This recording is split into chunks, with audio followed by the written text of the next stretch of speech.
हे दोस्तों, वीडियो शुरू करने से पहले मैं आप लोगों को एक स्टोरी सुनाना चाहता हूँ जो इंस्पायर्ड है द साइकोलॉजी ऑफ मनी इस बुक से, getting wealthy versus staying wealthy.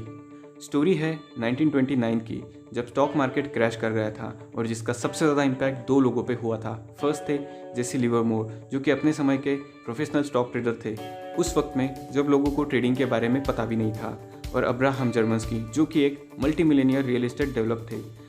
Market crash की वजह से मार्केट से सुसाइड की खबरें आने लगी, जिसके चलते जेसी की फैमिली परेशान हो गई। जेसी घर पहुंचते ही उनके वाइफ ने उनसे सवाल किया, शायद आज का दिन बहुत ख़राब था और आज हम बर्बाद हो चुके हैं, है ना। इसके रिप्लाई में जेसी ने कहा, नहीं, बल्कि ये तो मेरे करियर का बेस्ट डे था, क्योंकि मैंने मार्केट बढ़ने पे नहीं, मार्केट गिरने पे बेटिंग की थी, और जो सही भी था, जिसके चलते उन्होंने एक दिन में $3 बिलियन से ज़्यादा पैसे कमाए थे। उसी के रिवर्स में दूसरी कहानी थी अब्राहम की, जिन्होंने बहुत ज़्यादा हेविली ट्रेड किया था मार्केट बढ़ने पे, जिसके चलते उन्होंने अपना सब कुछ खो दिया था और उसके बाद कुछ ही दिनों में उन्होंने सुसाइड अटेम्प्ट कर ली। लेकिन स्टोरी यहाँ पे ख़त्म नहीं होती। सक्सेस के बाद जेसी ने बहुत ज़्यादा ओवर कॉन्फिडेंस में हाई रिस्क लेना शुरू कर दिया, बहुत ज़्यादा हेवी बीडिंग करने लगे, जिसके चलते उन पर बहुत ज़्यादा कर्जा हो गया और कुछ ही दिनों में उन्होंने भी सुसाइड कर ली।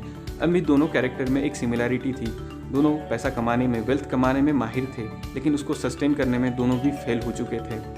ऑथर का कहना है, पैसा यानी मनी और सक्सेस को अगर सिंगल वर्ड में डिफाइन करना चाहो तो वो होगा सर्वाइव। पैसा कमाने में जितना समय लगता है, जितना रिस्क लगता है, जितनी मेहनत लगती है, उससे कई ज़्यादा रिस्क और मेहनत लगती है उसको सस्टेन करने में, उसको बनाए रखने में।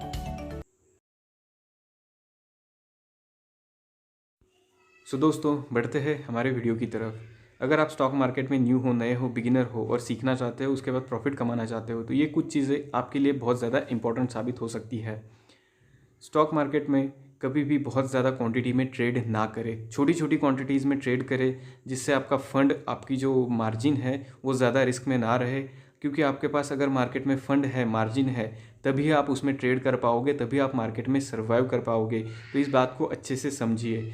सेकंड थिंग ये है कि जो ब्रोकरेज कंपनियां बहुत ज़्यादा लीवरेज, बहुत ज़्यादा एक्सपोजर देती है, उसको ज़्यादा यूज़ ना करें। अपना जो एक्चुअल फंड है उसी के बेसिस पे ट्रेडिंग करें, क्योंकि अगर आपको लॉस हो जा रहा है इंट्राडे में, तो उस समय आप उस इंट्राडे पोजीशन को डिलीवरी में कन्वर्ट कर सको, जो कि आपको बाद में प्रॉफिट दे सकती है। तीसरी इंपॉर्टेंट चीज़ इसमें यह है, स्टॉक सिलेक्शन कैसे करना है। इंट्राडे के लिए ऐसा स्टॉक देखिए जिसमें बहुत ज़्यादा डेप्थ हो, जिसमें ज़्यादा लिक्विड हो, जो स्टॉक दिन में मूव करता हो। आपके रिक्वायर्ड टाइम फ्रेम में वो स्टॉक अगर मूवमेंट दे रहा है तो ही वो आपको प्रॉफिट दे सकता है। फोर्थ थिंग ये है कि ट्रेडिंग में इमोशंस के लिए कहीं पे भी जगह नहीं है, तो ट्रेडिंग करते समय अपने इमोशंस साइड में रखिए। अगर आपका स्टॉप लॉस हिट हो गया है तो ट्रेडिंग को क्विट कर लीजिए और वहाँ से निकल जाइए, स्क्रीन को छोड़ दीजिए, वापस स्क्रीन को मत देखिए। फिफ्थ थिंग इज़ दैट, एक टारगेट बनाइए। डेली का आपका टारगेट होना चाहिए 2 पॉइंट का, 3 पॉइंट का। ऐसा नहीं कि अगर स्टॉक दिन भर में 10 पॉइंट की मूवमेंट कर रहा है तो आपको उसकी पूरी रैली देखना है, नहीं। 2 या 3 पॉइंट का टारगेट बनाइए और जैसे ही आपको प्रॉफिट हो जाए मार्केट से निकल जाइए, या फिर मार्केट को बस वॉच कीजिए।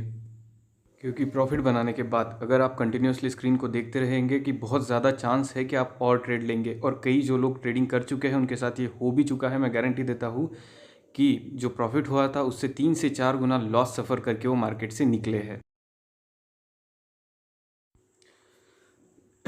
नेक्स्ट इंपॉर्टेंट चीज़ ये है कि अगर आपके पास स्ट्रेटेजी है तो भी मार्केट में एंट्री लीजिए। एक प्रॉपर स्ट्रेटेजी बनाइए। स्टॉप लॉस क्या होता है, स्क्वायर ऑफ क्या होता है, इस चीज़ को पता करिए। आने वाले वीडियोस में मैं आपको बताऊंगा।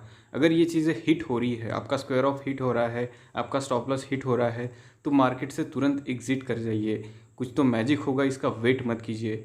नेक्स्ट इंपॉर्टेंट थिंग ये है कि मार्केट में ट्रेडिंग करते समय आपको बिल्कुल भी अग्रेसिव नहीं होना है। आपको आपके जो इमोशंस है उस पर कंट्रोल करना है। देखिए, मार्केट वॉच करना भी ट्रेडिंग करना ही होता है। मार्केट को समझने की कोशिश कीजिए। उस दिन कौन टॉप गेनर्स है, कौन टॉप लूज़र्स है, उसको समझिए। किस सेक्टर में अच्छी मूवमेंट आई है वो देखिए। उसके बाद अगले दिन के लिए स्ट्रैटेजी बनाइए। कोई ज़रूरत नहीं है डेली का आप हैबिट बनाएं और ट्रेडिंग करें। नेक्स्ट इंपॉर्टेंट थिंग ये है कि जो भी पैरामीटर्स आप यूज़ कर रहे हो, अब ये कुछ लोगों को पता नहीं होगा, तो मैं आने वाले अपने वीडियो में इसको बताऊंगा। जैसे कि MACD है, RSI है, VWAP है, मूविंग एवरेज है। जो भी पैरामीटर आप यूज़ कर रहे हो, कम से कम 2 पैरामीटर से ज़्यादा का कन्फर्मेशन लो। सिर्फ ऐसा नहीं कि MACD बाय सिग्नल दे रहा है तो शेयर को बाय कर लो, या फिर VWAP बाय सिग्नल दे रहा है तो उसे बाय कर लो, नहीं। आपको वेट करना है, आपको चार्ट पढ़ना है, आपको देखना है कि 2 से ज़्यादा इंडिकेटर अगर बाय सिग्नल दे रहे हैं, उसी टाइम पे आपको ट्रेड में एंट्री लेनी है और पेशेंस के साथ देखना है। देखिए, पेशेंस और डिसिप्लिन ये 2 चीज़ें बहुत इंपॉर्टेंट है स्टॉक मार्केट के लिए। ये मत सोचिए कि आप एक दिन में बहुत ज़्यादा पैसा कमा। देखिए, ग्रेट थिंग्स टेक टाइम, तो चीज़ें सीखिए। ये सब चीज़ें समय लेगी, लेकिन जब आप प्रॉपरली सीख जाओगे तो धीरे धीरे आप बहुत अच्छा प्रॉफिट अर्न कर सकते हो, बहुत अच्छा स्टॉक मार्केट में सर्वाइव कर सकते हो। अदरवाइज सून ऑन लेटर आप मार्केट से आउट हो जाओगे। सो दोस्तों, ये थी कुछ बेसिक चीज़ें जो मुझे लगा बिगिनर्स के लिए, जो सीखना चाहते हैं उनके लिए काफ़ी इंपॉर्टेंट साबित हो सकती है।